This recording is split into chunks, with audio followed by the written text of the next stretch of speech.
আপনি কি গবেষক গবেষক হতে চান বা দেশের বিশ্ববিদ্যালয়ের শিক্ষার ও গবেষণার মান নিয়ে আপনি চিন্তিত? স্কোপাস ইন্ডেক্সড জার্নালের কথা শুনেছেন? দেশের বিশ্ববিদ্যালয়ে উচ্চমানের গবেষণা নেই, এটা কতটা বাস্তব আর কতটা মিথ তা প্রথম পর্বেই আমরা দেখেছি। যারা দেখেননি, কমেন্টে দেওয়া লিঙ্কটি ঘুরে আসতে পারেন। যা হোক, আমরা দেখেছি শুধু ঢাকা বিশ্ববিদ্যালয়েই ১৫০০-এর বেশি উচ্চমানের গবেষণা হয় প্রতি বছর। এক্ষেত্রে বরাবরই এসেছে স্কোপাস ইন্ডেক্সড বা কিউএস জার্নালের কথা। কিন্তু স্কোপাস ইন্ডেক্সড জার্নাল বা কিউএস জার্নাল বা কিউ1 জার্নাল আসলে কি, কেন এত গুরুত্বপূর্ণ? প্রথমেই বলে নিচ্ছি, একটি বিশ্ববিদ্যালয় আন্তর্জাতিক পর্যায়ে কতটা ওপরের দিকে থাকবে তার অনেকটাই নির্ভর করে এর গবেষকদের করা গবেষণা প্রতিবেদনগুলোর কতটা সাইটেশন হচ্ছে। সাইটেশন কি? ধরুন আপনি একটি বিষয়ে কোনো মন্তব্য করলেন, আরও পাঁচজন তখন আপনার সেই মন্তব্যকে উদ্ধৃত বা কোট করে নানা প্ল্যাটফর্মে কথা বলছে বা মন্তব্য করছে। তার মানে আপনি 5টি সাইটেশন পেলেন। এই জামানার ফেসবুকের দিকে তাকালে দেখবেন বিভিন্ন ট্রল কার্ড বা কোনো একটি গুরুতর তথ্য একজনের কাছ থেকে ধার করে অন্যজন ব্যবহার করে ফের পোস্ট করে। এই যে ব্যাপারটি, এটাই যখন গবেষণা জগতে ঘটে তখন এটাকে সাইটেশন বলা হয়। সাইটেশন গবেষণার জগতে ইন্ডেক্সিং বা সূচীকরণ একটি অত্যন্ত গুরুত্বপূর্ণ বিষয়।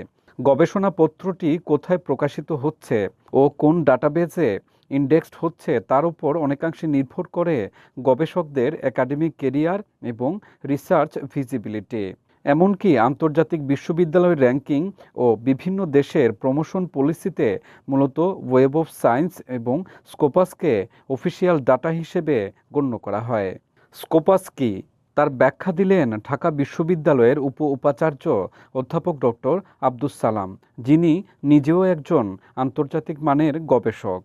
আপনি যেখানেই পাবলিশ করেন না কেন, স্কোপাস করে কি, ওই যে জার্নালে পাবলিশ করেন ওই স্কোপাস ওইটা অটোমেটিক সে নিয়ে নেয়। স্কোপাস লিস্টেড জার্নাল আছে, সেই জার্নালে যেখানেই পাবলিশ করেন না কেন সেটা ও নিয়ে নিবে। আপনি যেখানে ওদের লিস্টেড জার্নালে আপনি পাবলিশ করবেন, ওরা ওইখান থেকে নিয়ে আপনার ওই কয়টা পাবলিকেশন হয়েছে ঢাকা ইউনিভার্সিটি অ্যাফিলিয়েশনে ওইটা সামারি করে, এবং সেই সামারিটাই ওইখানে দেয়। এটার উপর ভিত্তি করে ওরা বিভিন্ন রকমের ডাটা দেয়। হ্যাঁ, স্কোপাস বিশ্বের বিভিন্ন ক্ষেত্রের গুরুত্বপূর্ণ গবেষণা জার্নালগুলোর একটি তালিকা, যেখানে blind peer review, high impact factor সম্পন্ন জার্নালগুলো থাকে।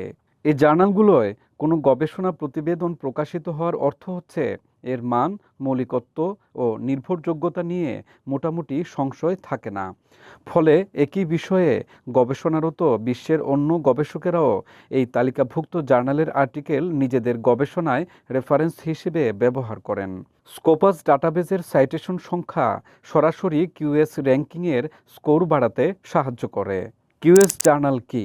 কিউএস জার্নাল বলতে মূলত জার্নালের কোয়ার্টাইল বা ক্যাটাগরিকে বোঝায়, যা আন্তর্জাতিক ডেটাবেস যেমন স্কোপাস বা ওয়েব অফ সায়েন্স দ্বারা নির্ধারিত হয়। কিউএস জার্নাল র্যাঙ্কিংকে 4টি স্তরে কিউ1, কিউ2 এবং কিউ4 ভাগ করা হয়, যেখানে কিউ অক্ষরটি কোয়ার্টাইল নির্দেশ করে।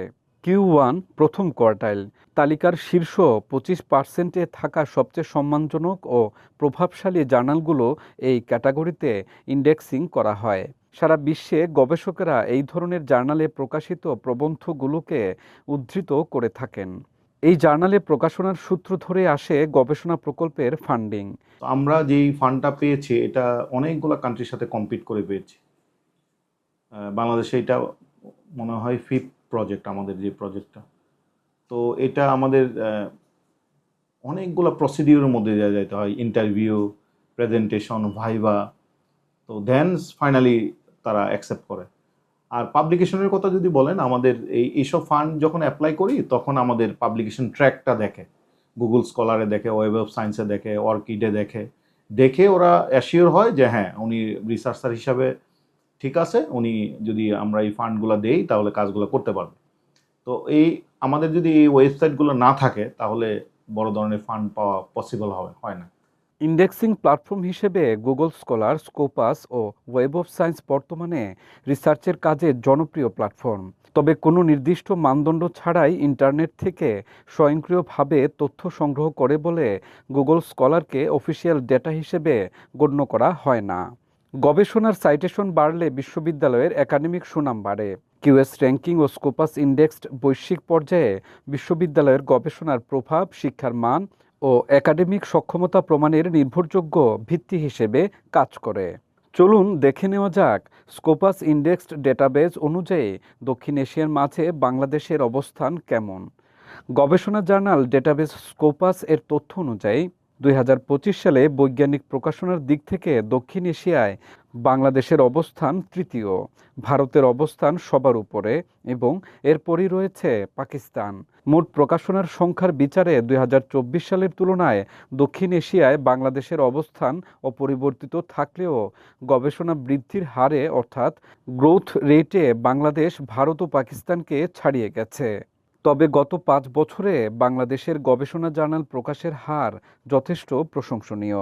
2021 সালে যা ছিল 11,447, 2025 সালে এসে তা 7,166টি বেড়ে দাঁড়িয়েছে 18,613টিতে। স্কোপাসের ডাটাবেজের ওপর ভিত্তি করে তৈরি সীমাগো জার্নাল অ্যান্ড কান্ট্রি র্যাঙ্কিং বা এসজিআর এর 2025 সালের বৈশ্বিক দেশভিত্তিক র্যাঙ্কিংয়ে বাংলাদেশের অবস্থান ছিল 54তম, যেখানে ভারত ও পাকিস্তানের অবস্থান ছিল যথাক্রমে তৃতীয় ও 26তম। এছাড়া এশীয় অঞ্চলের দেশগুলোর মধ্যে বাংলাদেশের অবস্থান ছিল 13তম, যা ঠিক ভিয়েতনামের পেছনে। তবে দক্ষিণ এশিয়ার দেশগুলোর মধ্যে বাংলাদেশ তৃতীয়। 2025 সালের বৈশ্বিক দেশভিত্তিক র্যাঙ্কিং প্রথমে রয়েছে চীনের নাম। প্রতি বছর 10 লাখ থেকে 11 লাখ প্লাস গবেষণাপত্র প্রকাশ করছেন দেশটির গবেষকেরা। দ্বিতীয় অবস্থানে রয়েছে মার্কিন যুক্তরাষ্ট্র, তাদের প্রকাশনা প্রতি বছর 6,50,000 থেকে 7 লাখ। তৃতীয় অবস্থানে রয়েছে ভারত, ভারতের প্রকাশনা সংখ্যা 2 লাখ থেকে 2,50,000 প্লাস। 26তম অবস্থানে রয়েছে পাকিস্তান, দেশটির প্রকাশনা সংখ্যা 45,260। 54তম অবস্থানে রয়েছে বাংলাদেশ, বাংলাদেশের প্রকাশনা সংখ্যা 18,613। স্কোপাস ডাটাবেজের সর্বশেষ পরিসংখ্যান অনুযায়ী, যা 2026 সালের শুরুতে চূড়ান্ত করা হয়েছে, 2025 সালে ঢাকা বিশ্ববিদ্যালয় দেশের শীর্ষ গবেষণা প্রতিষ্ঠানের অবস্থানটি ধরে রেখেছে। স্কোপাস ডাটাবেজের চূড়ান্ত হিসাব অনুযায়ী ঢাকা বিশ্ববিদ্যালয় থেকে মোট 1,731 থেকে 1,745টি গবেষণা নথিপত্র প্রকাশিত হয়েছে। 2024 সালে যা ছিল 1,500টি। তার আগের বছর 2023 সালে এই প্রকাশনার সংখ্যা ছিল 1,410টি। 2025 সালে ঢাকা বিশ্ববিদ্যালয়ের গবেষকেরা মূলত সামাজিক বিজ্ঞান, পরিবেশ বিজ্ঞান ও চিকিৎসা বিজ্ঞান সংক্রান্ত গবেষণায় সবচেয়ে বেশি অবদান রেখেছেন। তবে আন্তর্জাতিক জার্নালে সাইটেশন বাড়াতে মৌলিক গবেষণার পাশাপাশি ইম্প্যাক্টফুল এবং প্রায়োগিক ক্ষেত্রগুলোতে গবেষণার দিকে নজর রাখতে বলছেন ডক্টর কাজী মতিন উদ্দিন। এখন গবেষণার দুইটা পার্ট আছে। একটা হলো আমরা অনেক সময় মৌলিক গবেষণা করি, এগুলি থেকে সায়েন্টিফিক নলেজ আমার জেনারেট করে, কিন্তু আরেকটা এখন ইম্প্যাক্টফুল রিসার্চ, এই জিনিসটা এখন খুব গুরুত্ব দেওয়া হয় যে আমার যে রিসার্চ এটার ফলাফলটা সমাজের কাছে, যেমন আমরা এখন সাস্টেনেবল এসডিজির দিকে, যে এইখানে আমি কীভাবে কন্ট্রিবিউট করছি, দেশের বিভিন্ন যে সমস্যা আছে সেখানে আমার গবেষণা কীভাবে কন্ট্রিবিউট করছে, এই প্রায়োগিক বা অ্যাপ্লাইড রিসার্চের দিকে এখন আমাদের জোর দেওয়া উচিত, ইনোভেশনের দিকে আমাদের জোর দেওয়া উচিত, কারণ আমরা অনেক চ্যালেঞ্জের দিকে যাচ্ছি আস্তে আস্তে সামনে। অন্যদিকে ড্যাফোডিল ইন্টারন্যাশনাল ইউনিভার্সিটি 1,250টির বেশি প্রকাশনা নিয়ে দ্বিতীয় স্থান ধরে রেখেছে এবং বাংলাদেশ প্রকৌশল বিশ্ববিদ্যালয় অর্থাৎ বুয়েট প্রায় 900টি প্রকাশনা নিয়ে তৃতীয় স্থান অর্জন করেছে।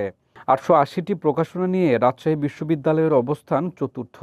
এই র্যাঙ্কিংয়ে ব্র্যাক ইউনিভার্সিটির অবস্থান পঞ্চম, জাহাঙ্গীরনগর বিশ্ববিদ্যালয়ের অবস্থান ষষ্ঠ, নর্থ সাউথ ইউনিভার্সিটির অবস্থান সপ্তম, বাংলাদেশ কৃষি বিশ্ববিদ্যালয় অষ্টম স্থানে অবস্থান করছে, চট্টগ্রাম বিশ্ববিদ্যালয় নবম এবং খুলনা বিশ্ববিদ্যালয় দশম স্থান অর্জন করেছে। এই 3 বছরে শীর্ষ 10টি বিশ্ববিদ্যালয়ের মোট প্রকাশনার 60% বেশি এসেছে মূলত 3টি খাত থেকে: প্রকৌশল, কম্পিউটার বিজ্ঞান এবং চিকিৎসা বিজ্ঞান ও জনস্বাস্থ্য। দেশের বিভিন্ন বিশ্ববিদ্যালয়ের গবেষকেরা বলছেন, আগের তুলনায় উচ্চমানের গবেষণার সংখ্যা বাড়লেও অর্থায়নসহ অবকাঠামোগত নানা সংকটের কারণে তা পূর্ণ গতি পাচ্ছে না।